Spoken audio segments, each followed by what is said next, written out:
Assalamualaikum warahmatullahi wabarakatuh. Selamat pagi. Semoga semua dalam keadaan yang sehat, semangat, dan tetap bahagia selalu dalam ridha Allah. Kali ini kita akan belajar matematika kelas 9 semester 2 masuk ke bab keempat, yaitu tentang kekongruenan dan kesebangunan, dengan submateri hari ini yaitu kekongruenan bangun datar. Dengan tujuan pembelajaran yang pertama yaitu memahami pengertian dasar kekongruenan bangun datar, yang kedua mengidentifikasi kekongruenan antar bangun datar, dan yang ketiga memecahkan masalah yang berkaitan dengan kekongruenan antar bangun datar.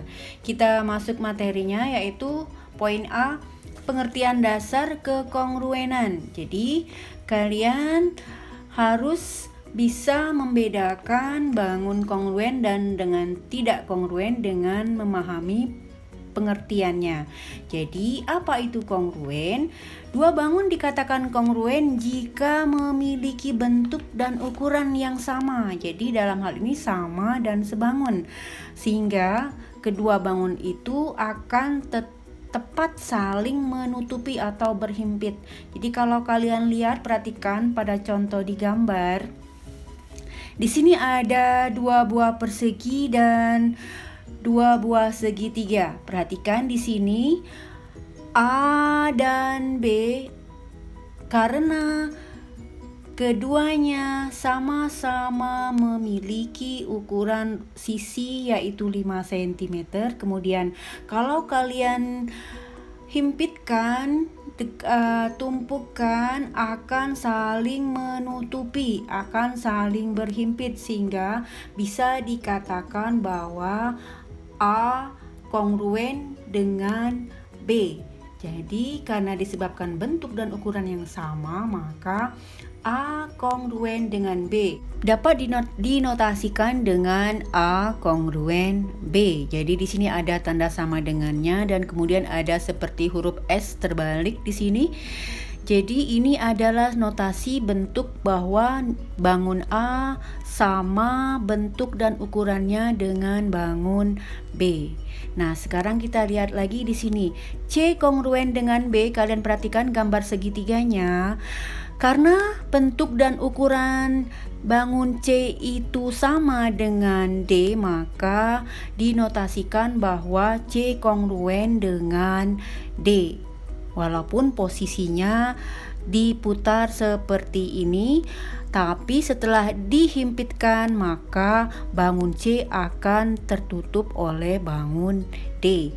Nah, perhatikan lagi bahwa bangun A tidak kongruen dengan C. Dari segi bentuknya saja sudah berbeda, jadi kita bisa langsung menyatakan bahwa A tidak kongruen dengan C. Bisa juga B juga tidak kongruen dengan C, dan seterusnya. Paham ya? Kita masuk ke contoh yang lainnya. Manakah pasangan bangun berikut ini yang kongruen? Kalian perhatikan di sini banyak sekali bangun bidang datar. Di sini yang bisa kalian lihat bahwa bangun A itu kongruen dengan bangun K. Ya, di sini bangun A kongruen dengan bangun K. Dari bentuk dan ukurannya akan saling menutupi. Kita lihat lagi apa yang ada di sana yang bisa kalian baca, bahwa C sebagai bidang lingkaran akan kongruen dengan L. Ya, selanjutnya ada lagi yang kita bisa lihat kongruen. Di sini ada pasangan lagi bahwa D trapesium ini, yang bagian D akan kongruen dengan trapesium yang ada di I. Kalian lihat walaupun posisinya dirotasikan seperti ini, kalian ingat lagi pelajaran transformasi bahwa penerapan untuk refleksi pencerminan maupun rotasi, dilatasi, pergeseran akan menghasilkan bangun yang sama bentuk dan ukurannya saja, hanya posisinya yang berbeda. Nah, kalian lihat lagi di sini E akan kongruen dengan H. Ya, di sini jelas sekali bahwa bangun E akan kongruen dengan H karena akan bisa saling menutupi dari segi bentuk dan ukurannya adalah sama. Ngerti ya, kita bisa membaca ada banyak hal kekongruenan yang bisa ditemukan pada kehidupan sehari-hari. Kalian bisa melihat penggunaan kekongruenan yang sama bentuk dan ukurannya dipakai untuk ubin, lantai maupun dinding, kemudian di sarang lebah. Di sini ada bentuk kongruen yang bisa kalian lihat simetris. Kemudian dibangun gedung-gedung bertingkat juga digunakan konsep-konsep kekongruenan bidang yang sama dipakai untuk membentuk suatu bangun yang simetris. Nah, kita lanjut ke poin B. Di sini ada syarat dua bangun segi banyak atau poligon yang kongruen itu yang bagaimana? Perhatikan. Syarat yang pertama yaitu sudut-sudut yang bersesuaian harus sama besar, dan syarat yang kedua adalah sisi-sisi yang bersesuaian sama panjangnya. Untuk lebih jelasnya kalian perhatikan gambar di sini, yaitu ada dua buah trapesium, satu trapesium ABCD dan trapesium JKLM. Kedua trapesium siku-siku ini kalian perhatikan dulu syarat yang pertamanya, sudut-sudut yang bersesuaian harus sama besar. Karena posisi dari trapesium ini sudah sama-sama saling bersesuaian, maka kita bisa langsung mudah membacanya bahwa sudut A itu bersesuaian dengan sudut J dan harus sama besar. Sudut B juga bersesuaian dengan sudut K dan juga harus sama besar. Sudut C akan bersesuaian dan sama besar dengan sudut L, dan kemudian terakhir sudut D akan sama besar dengan sudut M ya, karena bersesuaian. Nah, selanjutnya syarat yang kedua, supaya kedua buah bangun ini kongruen harus ada sisi yang bersesuaian, yaitu sisi AB bersesuaian dengan sisi JK, jadi harus sama besar. Kemudian sisi BC bersesuaian dengan sisi KL, dan sisi CD sama dengan sisi LM, dan selanjutnya sisi AD bersesuaian dengan sisi JM. Nah, semua sudut-sudut yang bersesuaian itu harus sama besar, dan semua sisi-sisi yang bersesuaian juga harus sama panjangnya. Karena memenuhi kedua syarat di atas, maka kita bisa menyatakan bahwa bangun ABCD dan JKLM itu kongruen dan dinotasikan dengan ABCD sama dan sebangun dengan JKLM. Oke, kita lanjut ke contoh yang ada. Perhatikan. Manakah belah ketupat di bawah ini yang kongruen? Jelaskan. Di sini ada belah ketupat ABC dengan sisi yang ditunjukkan. Yang A sisinya 5 cm semuanya, dan ada satu sudut yang ditunjukkan 50. Kemudian di gambar B yang tengah, di sini ada sisi pada belah ketupat yaitu 5,5. Pasti kedua bangun ini tidak kongruen. Mengapa? Karena ada sisi yang tidak sama panjang. Nah, perhatikan yang C. Di sini ada sisi yang sama panjangnya dengan yang A, yaitu 5 cm. Tapi perhatikan sudut yang ada di sini ditampakkan angkanya 130 derajat. Kita cek ya, A dengan C apakah kongruen. Perhatikan penyelesaiannya. Di sini setelah dijelaskan pada gambar yang bawah ini, kalian bisa lihat di sini bahwa belah ketupat ini kalau kalian lihat sifat-sifatnya bahwa semua sisinya harus sama panjang dan semua sudutnya harus berjumlah 360.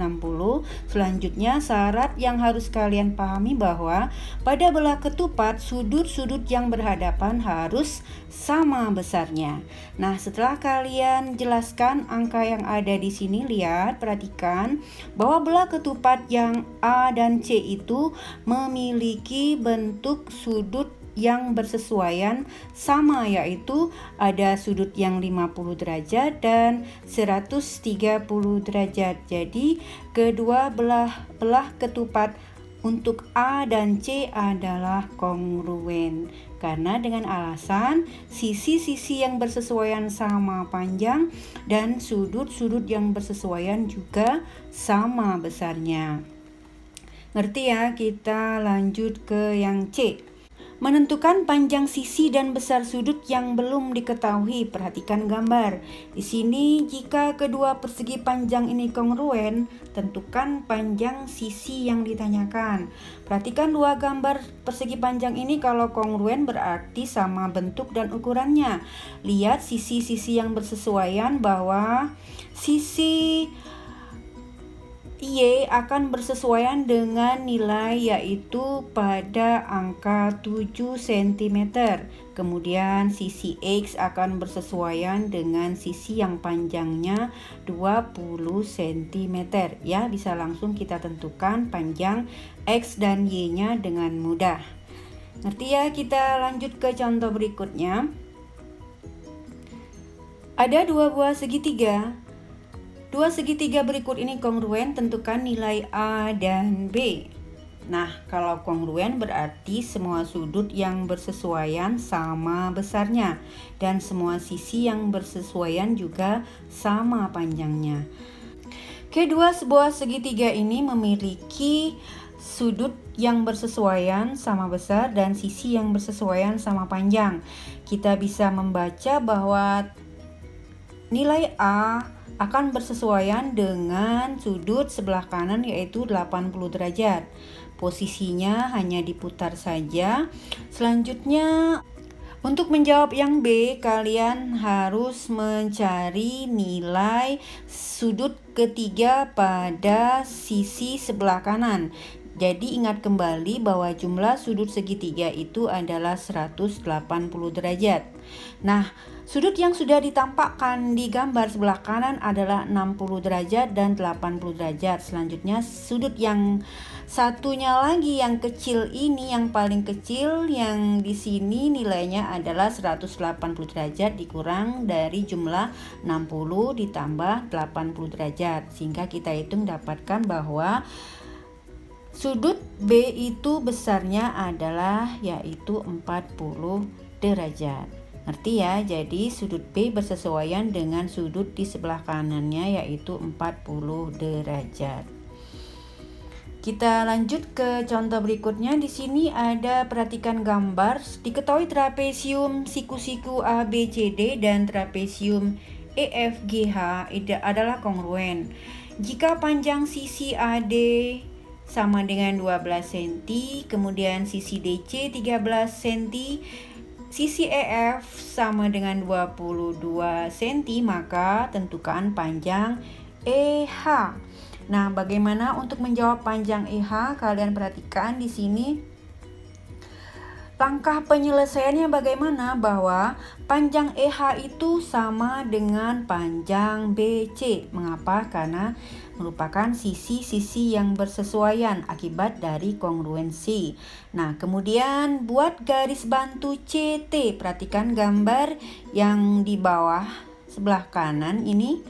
Kalian harus membuat garis bantu CT. Garisnya itu tegak lurus pada garis AB. Nah, gunakan teorema Pythagoras. Pembelajaran ingat kembali kelas 8 bahwa panjang BC kuadrat itu sama dengan CT kuadrat ditambah BT kuadrat. Kita hitung, substitusikan angka-angka yang kita sudah ketahui, yaitu BC kuadrat sama dengan 12 kuadrat ditambah 9 kuadrat sama dengan 144 ditambah 81 sama dengan 225. Sehingga kita dapatkan bahwa panjang BC itu sama dengan akar dari 225, yaitu 15. Karena panjang EH bersesuaian dengan panjang BC, maka kita bisa menjawab bahwa panjang EH itu menjadi 15 cm. Oke, ngerti ya? Kita lanjut ke contoh berikutnya. Perhatikan gambar yang ada. Di sini ada segi 4 sembarang dengan sudut-sudut yang ada. Jika kedua gambar kongruen, tentukan nilai U dan V pada gambar tersebut. Oke, perhatikan sudut yang ada. Gambarnya merupakan sudut-sudut pada suatu segi 4. Yang harus kalian Ingat bahwa jumlah sudut segi 4 harus 360 derajat. Selanjutnya kalian harus bisa membaca lagi mana sudut yang bersesuaian. Oke, untuk menjawab berapa besar sudut U, kalian lihat pada gambar di atas, posisi U itu kalau kalian putar segi empatnya akan bersesuaian dengan sudut yang besarnya 75 derajat. Maka sudut U nilainya adalah 75 derajat. Nah, untuk menjawab berapa besar sudut P, kalian perhatikan pada segi 4 sebelah kanan, sudut-sudutnya jumlahnya harus 360 derajat. Karena sudut-sudut yang sudah ada besarnya adalah 80 derajat, 135 derajat, dan 75 derajat, maka sisa untuk sudut V adalah 360 derajat dikurang dari jumlah sudut yang sudah ada. Kita dapatkan bahwa untuk sudut V itu besarnya adalah 70 derajat. Oke, demikianlah pembelajaran kita hari ini. Tugas dan latihannya, yang pertama, buatlah rangkuman materi, dan yang kedua, kerjakan latihan seperti yang ada pada layarnya. Selamat belajar, semoga sukses, terima kasih. Wassalamualaikum warahmatullahi wabarakatuh.